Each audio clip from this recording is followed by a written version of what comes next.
SC Verma light wave का numerical 17. Two transparent slabs having equal thickness but different refractive indices mu1 and mu2 are pasted side by side to form composite slab. This slab is placed just after the double slit in Young's experiment so that the light from one slit goes through the one material and the light from other slit goes through other material. What should be the minimum thickness of the slab so that there is a minimum at point P0 which is equidistant from the slits. तो ये Young's double slit experiment और यहाँ पे जो slits होगी इस slit के एक स्लिट के सामने और एक दूसरे स्लिट के सामने इस तरह से ट्रांसपेरेंट मटेरियल एक दूसरे को साइड बाय साइड कनेक्ट किया हुआ है और वो साइड बाय साइड स्लैब इस तरह से रखा हुआ है कि एक स्लिट से जो लाइट चली जाएगी वो एक ट्रांसपेरेंट मीडियम से चली जाएगी और दूसरे स्लिट से जो लाइट चली जाएगी वो दूसरे मटेरियल से पास होगी और दोनों का थिकनेस सेम है लेकिन रिफ्रैक्टिव इंडेक्सेस अलग अलग है।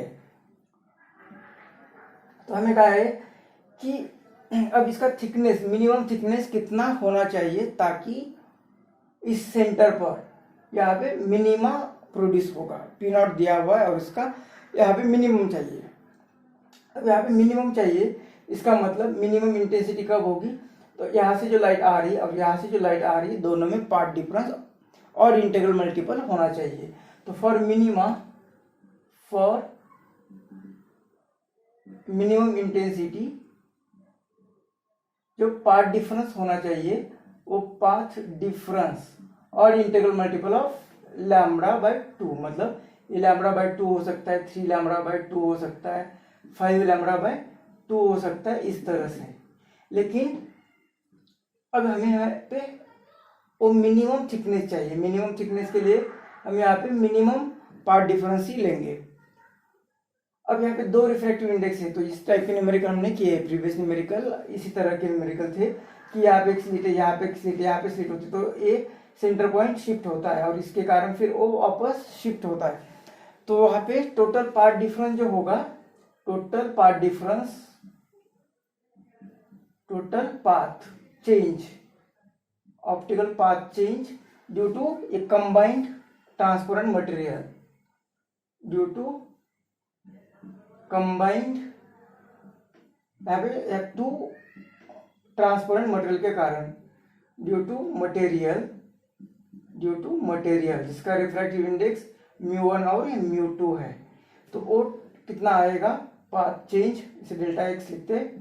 तो इस ट्रांसपेरेंट मटेरियल के कारण ये आएगा थिकनेस इनटू रिफ्रैक्टिव इंडेक्स -1 और उससे माइनस करना है क्योंकि एक इस साइड में शिफ्ट करता है तो दूसरा अपोजिट साइड में शिफ्ट करता है।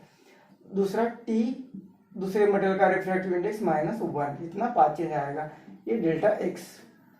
अब इस दोनों को कंबाइन करेंगे तो अभी ये नहीं लेना है, ये मिनिमम थिकनेस चाहिए इसलिए ये लेना है। तो ये λ/2 is equal to A T A μ1 minus μ2, T μ1 और ये माइनस टी μ2 और ये माइनस टी और ये minus minus plus T cancel होगा। इसे सॉल्व करने के बाद ये आता है टी μ1 माइनस μ2। हमें ये थिकनेस चाहिए टी, तो टी मिलेगा हमें, ये यहाँ पे डिवाइड होगा तो ये लैम्बडा और ये 2 μ1 माइनस μ2, तो इतना थिकनेस होगा।